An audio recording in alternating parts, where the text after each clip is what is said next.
Welcome to the Hockey PDOcast. My name is Dimitri Filipovic, and joining me is my good buddy Daryl Belfry. Daryl, what's going on, man?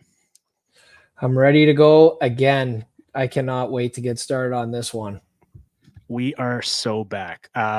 This is another edition of our weekly staple here on the PDOcast. I message you this every Monday night, but I eagerly look forward to this to the point where I feel like a kid just waiting to open his gifts.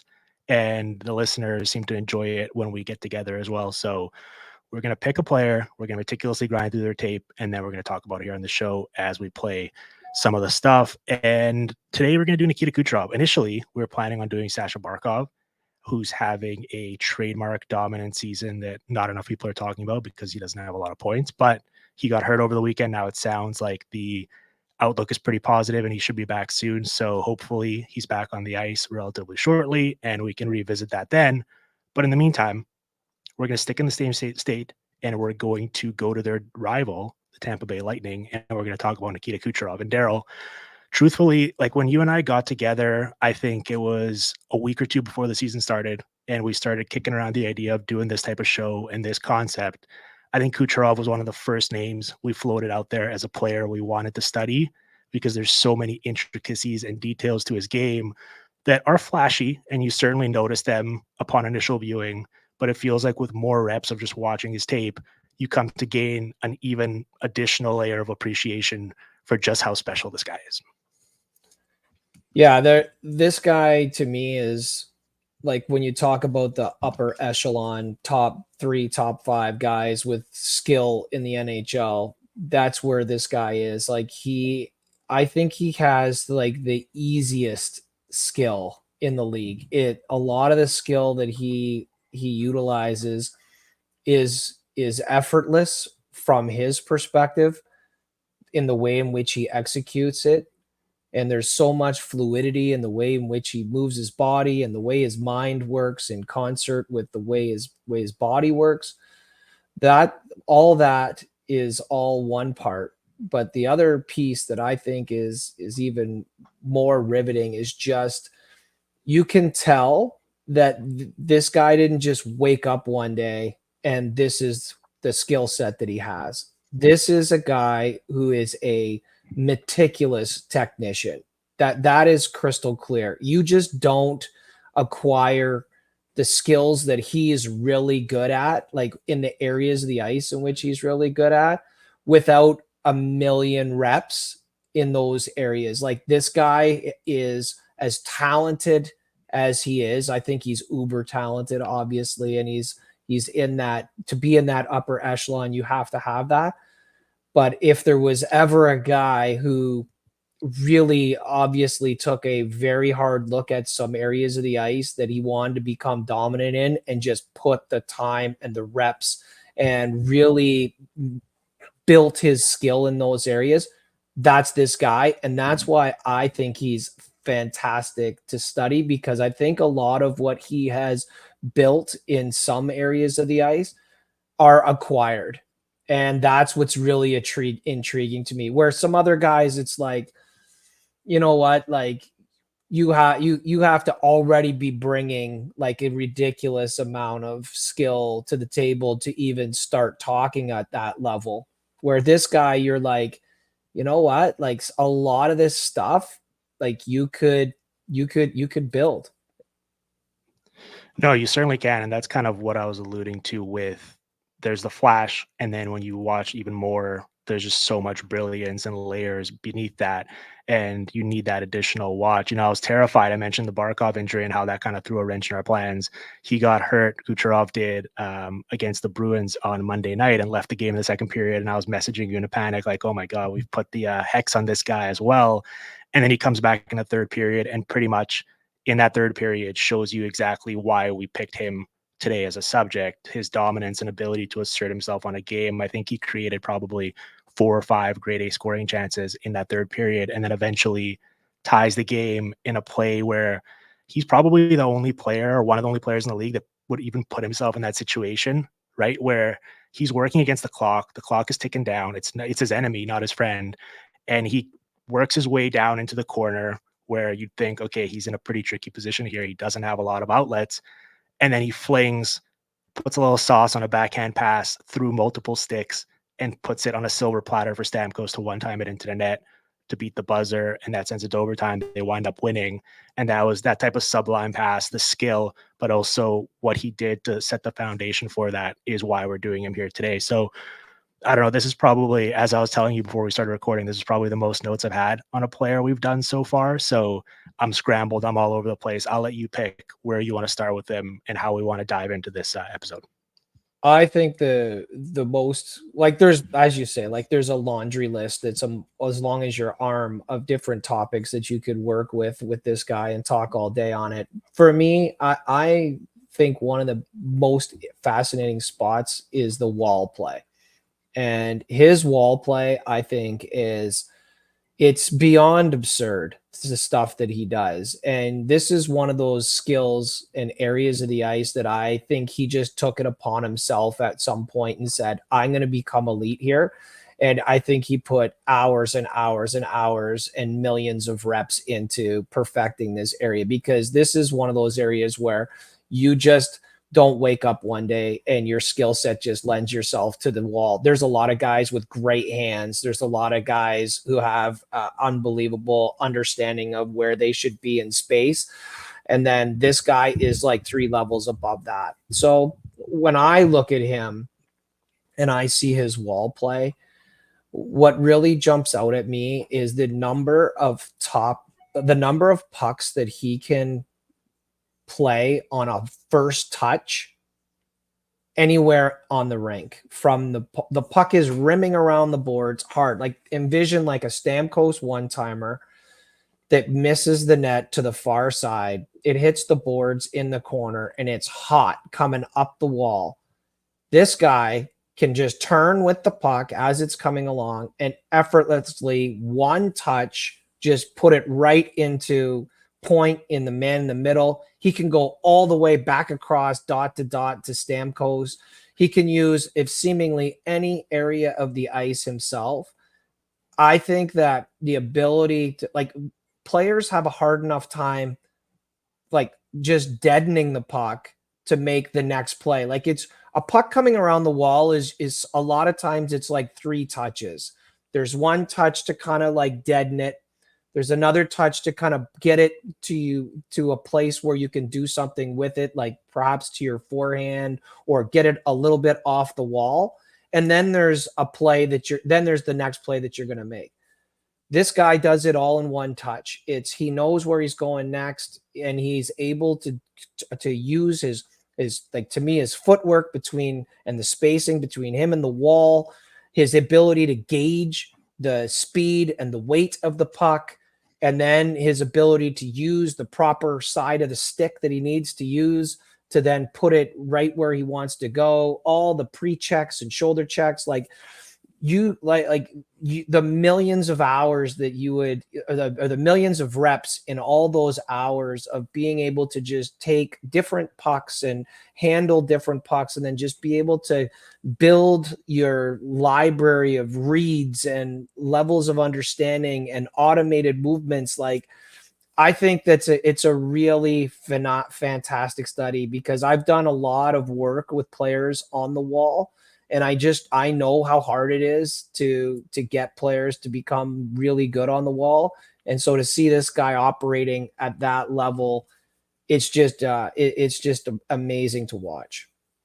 Yeah, his ability to dictate the game from that right wall is perfection, and I'm glad you started there. And let's talk about kind of his impact on the power play and how everything runs through him, right? They're third in efficiency this year as a team. They were second last year behind that historically great Oilers man advantage. And Fluto Shinzawa had a really interesting piece on The Athletic last week, I believe, where it was kind of this look at how power play formation has been changing and what's working and what isn't, and how teams are adjusting, right? And so the summary of it essentially is the point shot has already been phased out, right? Especially on the power play, because we know it's probably not the most efficient look you're going to get, and the other team is going to be happy when you take it. So you don't want to settle for that. Now, the second thing that's starting to be phased out is that point shot pass to the one timer at the circle, because there's not enough lateral movement on it. So generally, the opposing goalies are getting so good now that they can get across, get set, and they're going to eat that up. And so that doesn't really work. Now, a lot of teams in the past couple of years have noticed that and adjusted by trying to work that circle to circle cross seam pass for the one timer, which is great and is the most efficient shot you can get. The issue is that now opposing penalty kills are doing a lot of scouting. They're becoming very sophisticated themselves. A lot of teams are running much more aggressive penalty kills, and they're essentially hoping you're going to do that. They're sitting on that pass. As soon as you try to force feed it, they're going to jump it and they're going to go the other way and probably get a rush chance themselves. And so, how do you kind of counteract that? What do you do? It's this cat and mouse game where everyone knows the opposing penalty kill power play wants to set up that cross seam pass, and the other team knows it. And how do you open that lane to make it happen?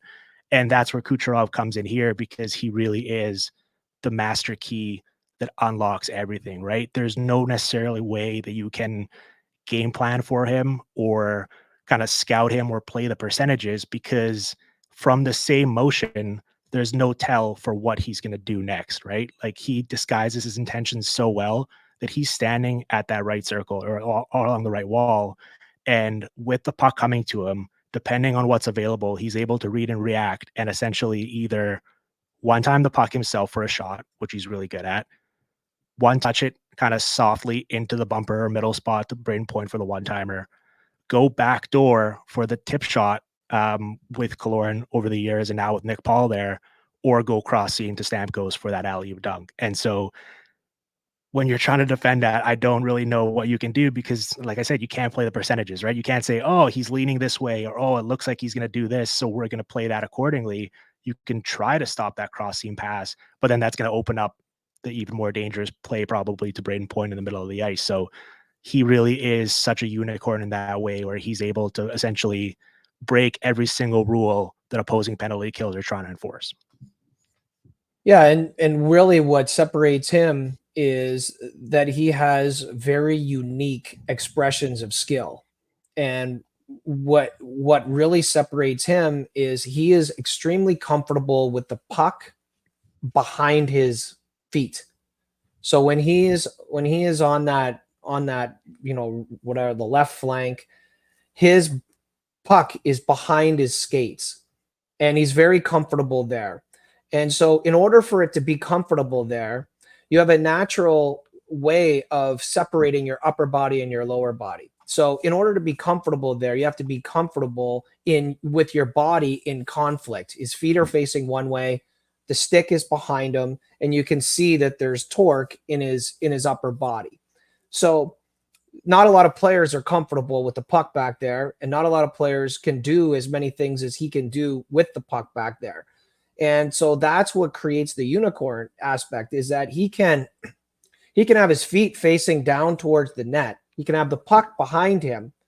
And in one motion, he could make it look like he's going to shoot it. And the next thing you know, it's a pass all the way across to Stamkos. Or he can make it look like he's going to pass it over there. And then the next thing you know, with just a quick torque of his upper body, now it's going short side over the goalie's glove and it's in the net. He also has the ability inside of this separating of his upper body and his lower body to anchor his feet. So he can anchor his feet and then use that anchoring of his feet to create even more torque with the upper body, where most players have to engage the lower body to then work with the upper body. So in other words, you would see a lot of players like turn their feet. So they would face their feet one way, then they would turn their feet quickly, so that would force the upper body around with more torque and more power. He doesn't need to do that. So he could just have his feet very quiet, anchored to the ice, and then all of a sudden, boom, it's gone. And that is a unicorn aspect. And that's why he's so hard to defend. And he could shoot it so hard from that spot. So the amount of upper body strength, the core strength, is just phenomenal. And then he can also do it the way everyone else does. So you can see him on a one-timer where his feet are facing, the way where he's getting the pass from. And then he turns his feet in advance of the puck arriving. And that was what creates the whip with his upper body. And he can shoot it that way as well. So a lot of players develop these, like, you develop like a certain way in which you want to shoot. And so you just repeat that over and over again. You try to bend all of your shots, or as many as you can, into that one way.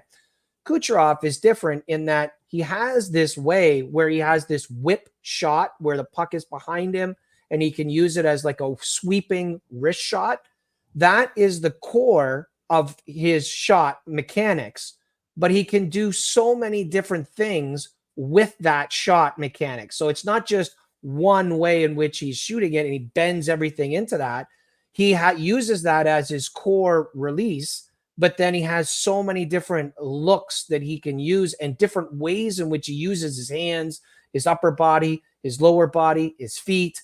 And I think it's the dynamic nature of the way in which he utilizes the separation of his upper body and lower body that creates the opportunity to be as dynamic as he is. Yeah, and you know what? That's probably a good point because the shot, I think, and I'm guilty myself, probably I don't give it enough credit, right? Because I think that his ability to distribute the puck and hit guys the way he has is something I keep coming back to as his most impressive skill. But he had a goal that we're going to see here in a minute against the Canadians earlier this year, and it was like the first shift of the game. And he's just coming down the right wing as a left shot, and he essentially in one motion, just off his wrong foot, just one times it and picks his spot. And it was just an outlandishly beautiful shot. And he does that and makes it look so easy. And you look up and all of a sudden this season, he's finishing at a career norm, right? Or it's around 15%. His shot rate has gone up significantly where he leads the league in shots on goal, shots on tap, shot attempts. And he's on pace for like 60 something goals a season while still having all of that playmaking and distributing chops. And so the shot and the mechanics of that and how he's able to, in one motion, as you described it so well, whip the puck despite being seemingly off balance is probably his most underrated skill, I think, that we don't talk about nearly enough. Yeah, his shot, like the number of layers on this shot is really something else. Like when you're really trying to study his shot and really understand like what is he doing and how does he do it and how much of this could be taught and learned, which is really what my job is.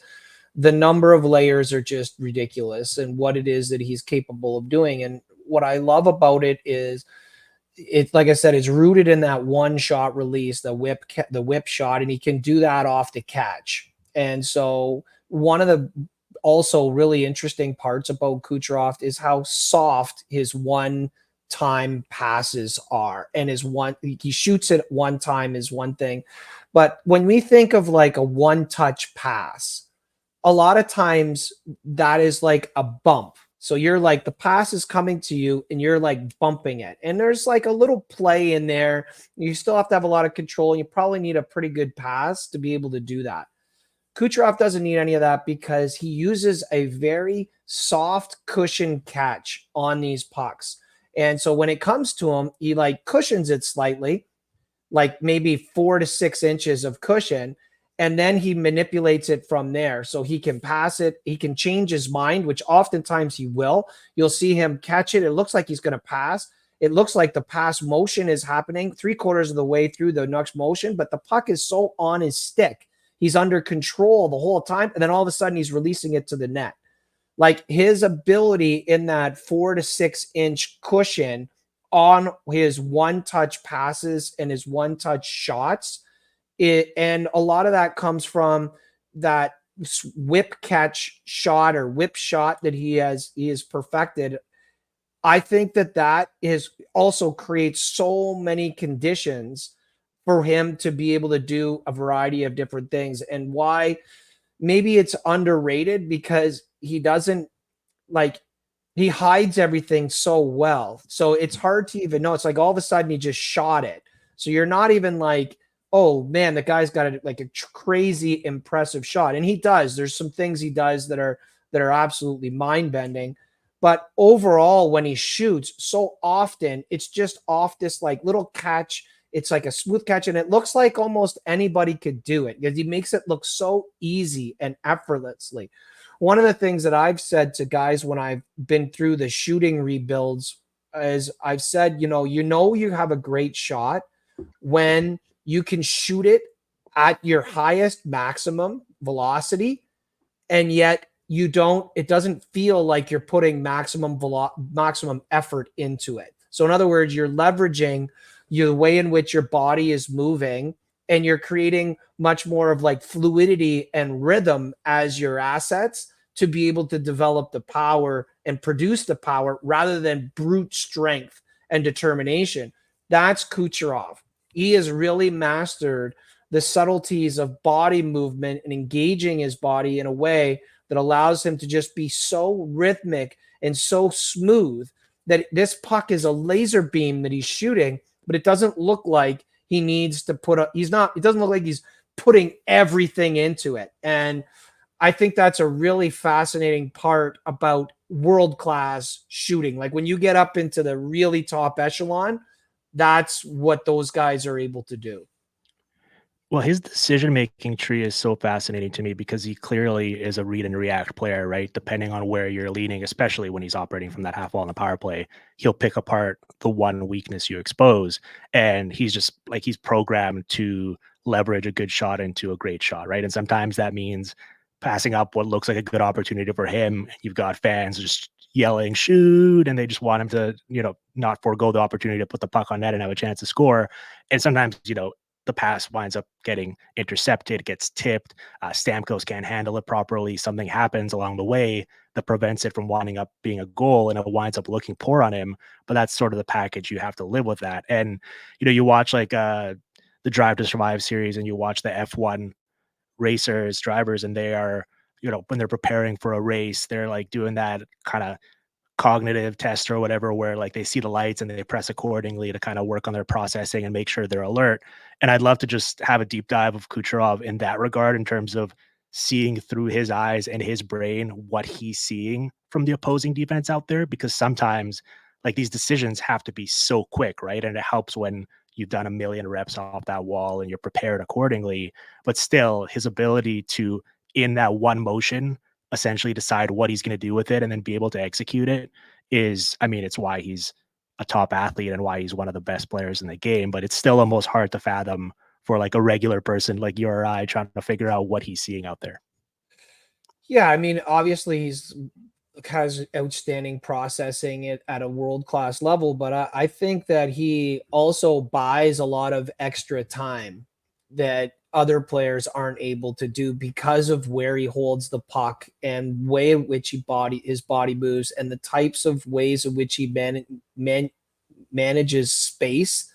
I think that he can change his mind inside of different motions because he has the puck in a place that affords him the opportunity to do that. And so we always talk about, players with elite processing. One of the things that they're able to do is slow things down. Like the game just feels a lot slower to them. And those elite athletes, when they are trying to describe what is going on with them, that's one of the first things that they all say is like, well, the game sometimes it feels like it's in slow motion. And that's this first, it's the preparation of the million reps. I think that that's a big part of it. Two, I think there's certain things in the repetitive parts, like when you see Kucherov, he's in the same kind of general area of the ice doing a lot of these things. So he has these repetitive patterns and he kind of knows where everyone's about going to be. And on the power play, it's even more distinct because he knows for sure where all the spots are. So there is a sense of automation that goes into that. And then it's just deciding, a defenseman flipping his stick at the last second, which opens up a pass on the other side of his body that wasn't there before. And now in the middle of the shot motion, all of a sudden he's able to make that pass. There's a combination of millions of reps, a combination of him having the puck in a specific spot in his body that affords him a little extra time, the understanding of where people are going to be and knowing what those things are, and then certain visual cues that he's looking for that impact his decision making, and then having the motion that affords him the time to make a different decision. And then his processing, because he's done it so many times, his processing is at a level where the game is slowed down. This creates those conditions. So I get frustrated when I hear people talk about processing because it's always like, I don't know, like it sounds so simplified when there's really nothing simple about the way the brain works and the way the mind it works, especially in athletics, and the expression of when the mind has to do something to create a physical movement. There's nothing really simple about that. And what he's able to do and the combination of things. And when I'm describing it this way, I'm dumbing it down as to all the different things that are going on. There's probably another 500 things I'm not even considering. That's what I want to be able to impart, though, in terms of trying to study and understand the true level of mastery that this guy works off of. It really is something special. And like I said, you don't just fall off the couch and decide that you're going to be this at this level. This is a lot of dedication of years to his craft. And that's what I love so much about what he does. And he's found these like little spots and spaces and windows that are really cool. And the last point I'll make on this that I think is even more interesting is when the puck is coming around the boards, for example. One of the things that I think is really impressive about him is his ability on first touch is so clean. And I talked about that before, but even when he just wants to handle it, it just seems like when he catches the puck, it just sticks to his stick. And so a lot of players, when pucks are rimming around the boards, one of the trouble that they have is that the puck hits their stick, kind of bounces off of it a little bit, and now they have to find it.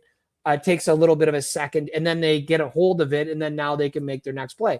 Well, that all takes time. With him, he's able to catch these pucks so cleanly and so effortlessly where the puck stays on his stick. He buys himself a little extra time to now have his head up to he already knew what he wanted to do, but now he can maybe take another look at the play to decide again. But it's because of how clean he was able to get that first touch. It affords him more time than someone else.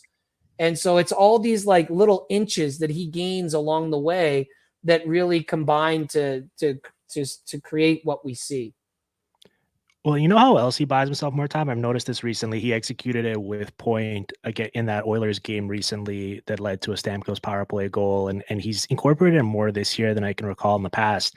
He's not necessarily wasting passes, but he is like he's making a pass, whether it is to point in the middle or up or kind of maneuvers it around to Hedman on the point with the expectation that he wants it right back because he's almost like he's manipulating the defense to move ever so slightly to buy himself more time on the following play.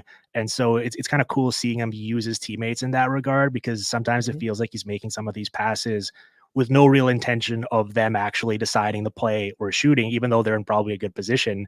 It's almost like he's just trying to get it right back so that he can make a better play after that with a bit more time afforded to him, a bit more space. And so I've definitely noticed him doing that more this season. And it's part of why he's so special and so dominant on the power play and why it's become so impossible. Is there any notes on the power play or kind of some stuff on the offensive zone wall that we haven't hit that you want to talk about, or do you want to move on to the next kind of No, theme I, here? I I think we can move on. I think one of the things that's interesting about Tampa, and we talked when we were talking about Detroit's power play, it was very similar in this way, where they have their guys in those spots, and they don't really move those guys around too much. Like Stamkos is pretty much going to stay on his side. Kucherov's going to stay on his side. Point's going to be in the middle. So they do have their set spots with their skill sets, and there are a lot more power plays in the league that have a lot more in the way of rotation and trying to catch you in rotation. And I think what creates an advantage here for Kucherov is exactly what you said. He has such a manipulative mindset in terms of how he wants to move a stick out of the way or how he's trying to turn a defenseman's feet or draw him up, that he's able to create a lot of these rotations or movements within the penalty kill without him and the rest of his teammates having to move. I think that's a skill set that's becoming harder and harder to find. You usually have to have some type of movement. Not everybody can do this stuff. Yeah, I mean, even with the Oilers power play, that's kind of the only other example of this type of sustained dominance over the years is you've got a lot of rotation there and McDavid's going Yes. behind the net and kind of trying to change the angle.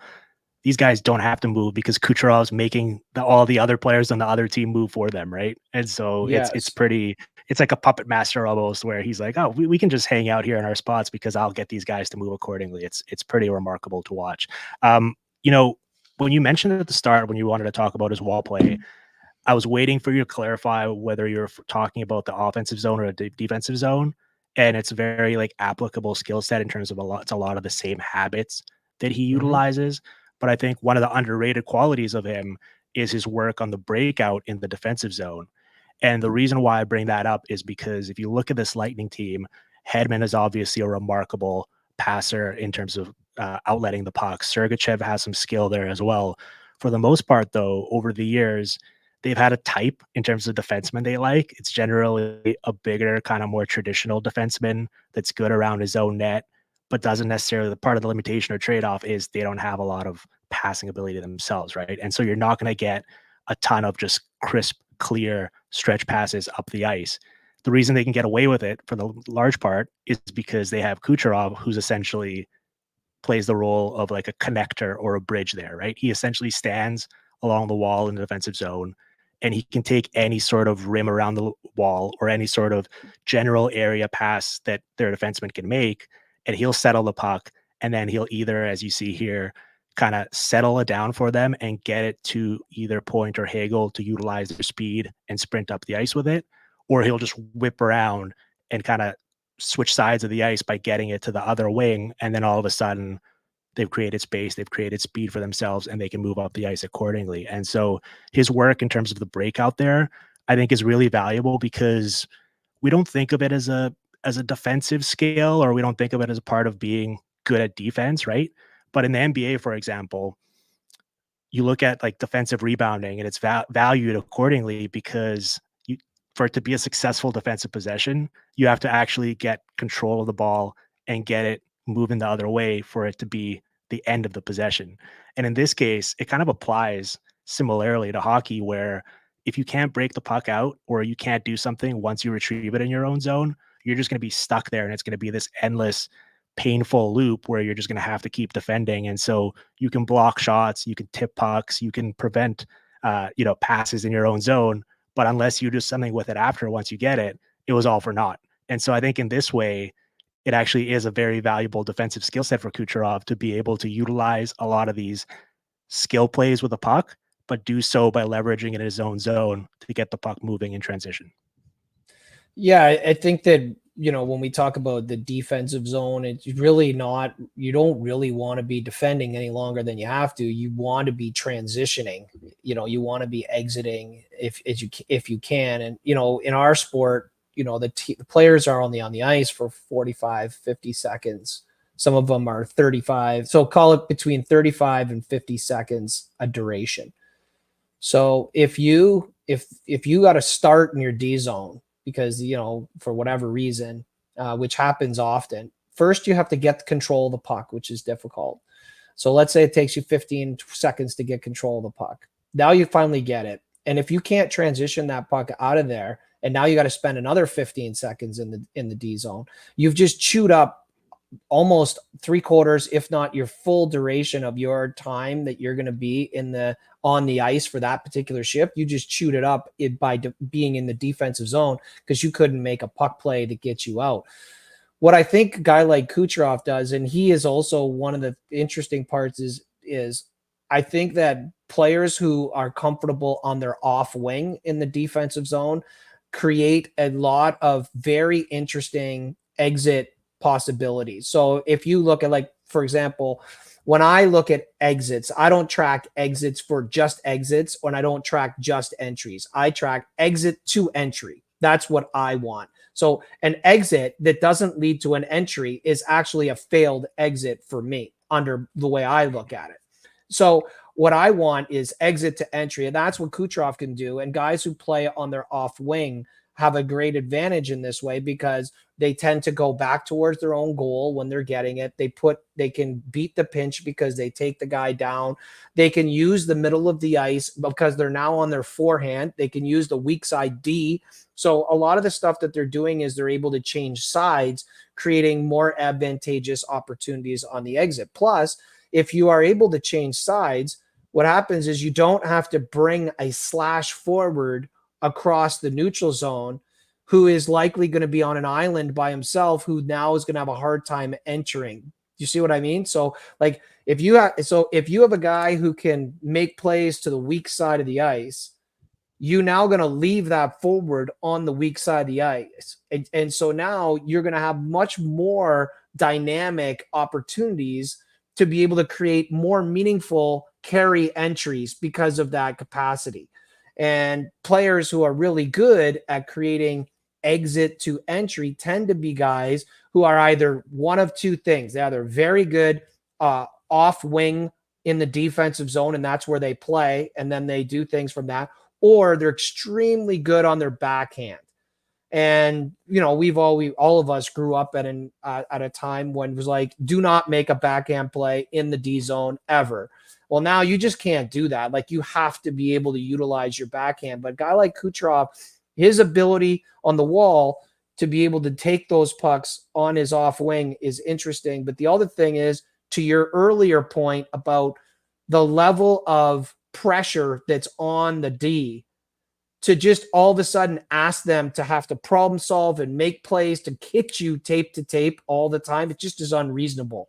There's going to be a large number of pucks that you're going to have to utilize that are going to be rimmed around because of the amount of pressure that's on the initial D, regardless of how much skill he has. It doesn't have to be Hedman, who we're talking about, who can, stick handle in a phone booth and then make a ridiculous pass. It could be like a guy like, to your point, the Bogosians and the Shens and the guys like that they're just saying, look, win the battle and pitch it up the boards, and our wingers will take care of it because we have guys on their off winger. They're good on their backhand. And then you take a look at that Lightning roster and how good they are on the boards in all three zones. It doesn't take much to figure out why they've been good for so long. But the Kucherov impact is that off-wing side. And when you study him there and the types of plays he makes, I think that you get to that exit to entry stuff, which is, to me, where I think the game is starting to go. It's not just enough to get it out. You have to get it, because if you get it out, the other teams are so good at re-entry, you're just burning up that shift. Yeah, and that little bump play, it seems so subtle in the defensive zone on that wall, but it's something that I think a lot of, like, the Stars utilize it to perfection, right? Whether it's Pavelski or Robertson, they're able to sort of, they absorb the pressure from the pinching defenseman and they bump it so that all of a sudden a guy like Rupe Hinton, in this case, it's generally Braden Point for Kucherov, has more space to move up the ice and use their speed attacking the middle as the center. And it almost creates this like runway, right? Where he's attracted attention himself because the other team is aggressively trying to keep the puck in the zone. And then now all of a sudden they're all discombobulated out of position. And by just that one little subtle touch, where it's oftentimes, especially if like the ticker for some of these broadcasts is on the bottom of the screen, you almost can't even see Kucherov do it, right? The puck just kind of disappears for a second. And then all of a sudden Braden Point is moving quickly up the ice in the middle of it. And you're like, what just happened? And then you go back and you watch a replay or you find a different broadcast. And it's like, oh, Kucherov just had a defenseman on his hip pocket and he just bumped it to him and absorbed the pressure. And all of a sudden, Brain Point is off to the races. And they utilize that so well. The Stars do it well. It's almost becoming an essential play for some of these teams and for their top lines to create additional rush opportunities off of like plays where otherwise in previous years, it probably wouldn't have led to anything. You wouldn't have had that exit to entry because a worse play, you get it out of your zone, but all of a sudden it's stuck in the neutral zone. You're having to backtrack. It's just, it doesn't work the same. No, yeah, and there are teams that don't care about exit to entry. They just want to get it out and get it in, like, and live to fight another day. And there are times in a game that's what you have to do. But for the most part, like if you're trying to make a skilled entry that has a possibility of having a controlled entry that leads to a chance, which then can set up your offensive zone, because it's way harder to win a recovery in your zone off of a shot attempt than it is off of when you've been able to just push them to the wall or off of a retrieval. And the retrieval rates in the NHL are really high. It's hard to forecheck in the NHL. We talked about you talk about first touch and getting to first touch. Those things are really important. So the exit to entry to me is a major deal. And you get guys who have that capacity to be able to make those plays. The skilled players don't want to slash their forward across because the guy's going on an island. The defenseman is now skating forward so often that you're just skating into no space. The skilled players want you to change sides in the neutral zone so that they can create 2-on-1s on entry and they can just stack the deck more in their favor on the entry. And so the more you can reduce slash situations from your weak side forward, that's going to come from how comfortable you are with making plays going back towards your own net, making these little bump plays, having your center not overrun the dot line. He's coming up the dot line. So now when he gets it, he can change sides with it. And then now you have speed, and it'll reduce the amount of time or amount of situations in which the opponent's defense is able to skate forwards. It used to be you didn't want to the defenders were all absorbing, like they would just get it and then they would absorb, and it was rare to see a defenseman skate forwards to come and get you. Now you don't want the defending forwards to the defenseman to skate forwards to come at you. You actually want them to be skating backwards. It's a little easier to create the entries that you're looking for. So the whole thing's kind of flipped. And that's what's, I think, really fascinating when you talk about skill sets of these players and what types of things become really important. It's these things that you're looking at. When you look at Kucherov's wall play, what is the impact of his wall play? Well, it's going to lead to cleaner exits. Those exits are going to have speed. You're going to reduce the amount of time the defensemen on the other team can skate forwards. So now they're skating backwards. They're absorbing the speed. So now your entries are going to be better. Your dump ins are going to be easier to get first touch. So what's the impact of that touch? Well, it's massive. And then when you really track it, the last part I'll put on this is when you really track it is when he gets it, track how many times he touches it, makes a play, and then gets a subsequent puck touch in the offensive zone. The numbers are staggering. And then now your best player is getting that puck off a pass or a secondary puck touch, the offensive zone. Now you get into the multiple puck touches. Like the impact is staggering on what those plays actually lead to. Well, you're like reading my mind. You can tell that we've been doing this every week for a couple months now because that was going to be my final point. I think he's like 11th or 12th in the league right now in terms of average offensive zone possession time with the puck on his stick. But a lot of that is just aggregated because he's compiling such a high raw volume of puck touches themselves, right? Like he's very unique or uncharacteristic compared to a lot of his contemporaries right now, where a lot of young players are coming into the game.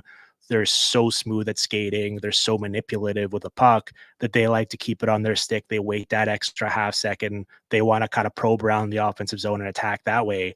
And Kucherov, for the most part, as soon as he gets it, he's trying to give it up because that means he can get it back again more quickly, right? And so just watching him seek out some of these additional puck touches in the offensive zone, where not only, to our point on the power play earlier, does it get the other team moving around and all scrambly in their own zone chasing the puck, but it also, I imagine, keeps everyone on his team even more engaged, right? Because even if you're the sixth defenseman on the team, if you're in the offensive zone, you have a reason to be alert and active and moving around, because if Kucherov's out there with you, you're probably going to get the puck and you're going to be relied on to give it right back to him. And so all of a sudden, everyone is more engaged, everyone's more involved and active.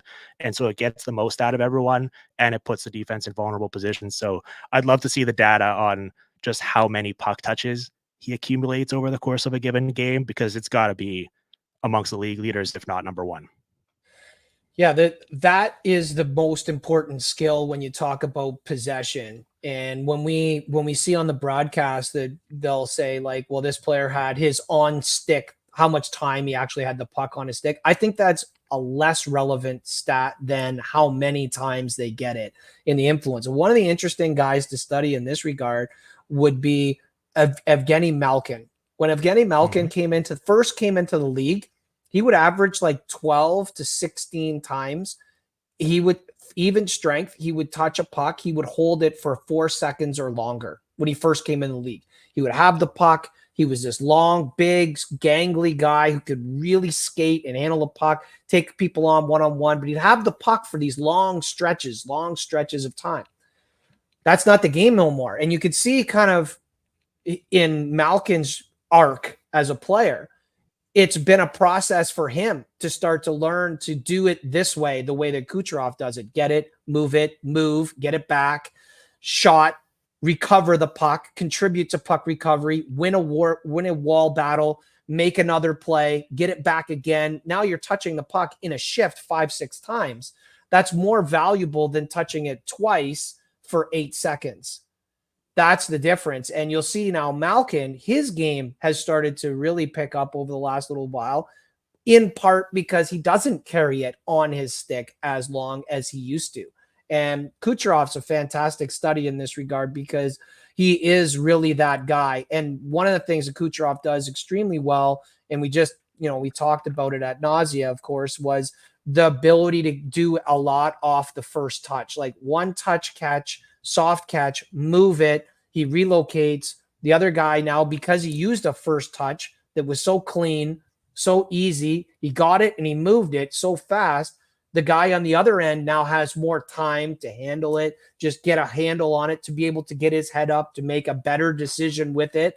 And then it just allows you to keep the offense going. And so he allows players to become better because he gives them more time with it to be able to make decisions that he needs less time with. And it just allows you to really perpetuate the offense and keep it moving because, like I said, you have 35 to 50 seconds that realistically you're going to be on the ice for a shift. That really isn't a hell of a lot of time. So how often are you getting the puck? And once you're in the offensive zone, you don't want to leave. You want to be in there a high frequency. And that's the last part I'll give you on Kucherov is I think he's underrated in how competitive he is. He's extremely competitive and he wins a lot of pucks back. He's very good in puck recovery and shot recovery, which also allows them to keep the puck in the offensive zone. Actually, their whole line has been very good. And one of the staple parts of what's made them so good is how competitive all three of them are in puck recovery and winning pucks and controlling pucks and being able to move it. And I do think that Kucherov is an engine in that way on that line, but you can't discount everyone's contribution in that way. No, you can't, but everything runs through him, and it's been the case for a while, but I think this year, and the reason why I wanted to do him on today's show is he's not necessarily an unproven commodity like Minchikov and Byfield, who we did recently. He's been around for a while. He's been so successful. People know it, but I think it's been a bit underreported or under talked about this year, just how reliant they are on him now, right? Their roster's thinned out over time. It's gotten older.